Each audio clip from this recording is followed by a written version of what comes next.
Hello everyone, I am Tariq Siddiqui, a student of Mass Communication and Journalism. We were discussing about a theory called Fordism. Where does it came from and what does it do and why it is important for us to know about it. We have already discussed the principles of Fordism, what is assembly line in a previous video, and today I am going to tell you something very interesting about Fordism. So put your headphones on and let us begin.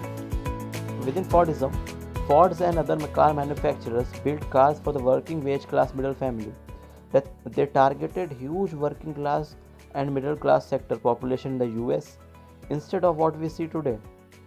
Today we see company targeting specific niches, not a whole entire humongous population. That's post-Fordism. Returning back to the Fordism, we also see the agglomeration of businesses. Now you might want to know what agglomeration is.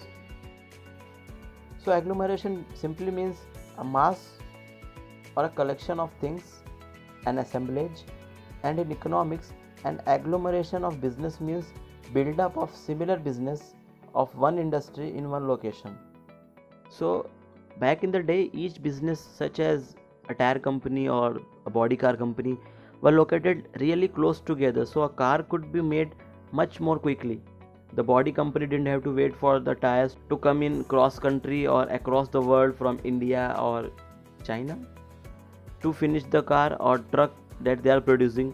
So agglomeration was very powerful force, and agglomeration don't just happen for the car industries. It happened across different industries, and they formed because of similarities within the industries, and they helped each other succeed. But nowadays we don't see agglomeration. Now in post-Fordism, we see separation of industries or businesses. Businesses are not located next to each other anymore. So agglomeration economies or external economies on scale refer to the benefits of concentrating output and housing in a particular areas. In an area specializes in production of a certain type of good, all firms can benefit from various factors such as good network supply of trained workers, infrastructure built specifically for the industry, good transport link. So due to agglomeration economies, people and firms often concentrate in a particular areas.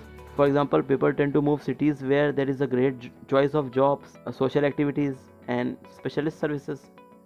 However, there is always a risk in diseconomies of scale, where firms become too big and average costs start to rise. If I can give you examples of agglomeration economies, so they will be Silicon Valley. IT setups tend to cluster in a similar region such as Silicon Valley, California, and major cities like London. The reason is that these areas attracts highly skilled IT personnel, and it is easier to recruit the right staff. Also the support infrastructure will surround the areas.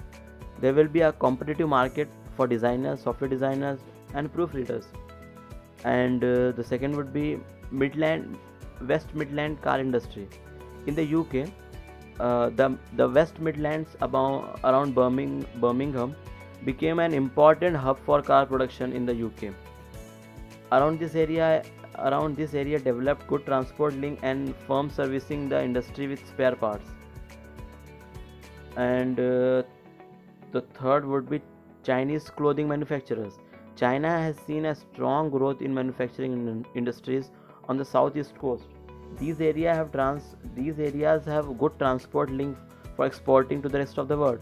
Also, the areas have attracted migrant flows from the northern China, enabling wage costs to remain low.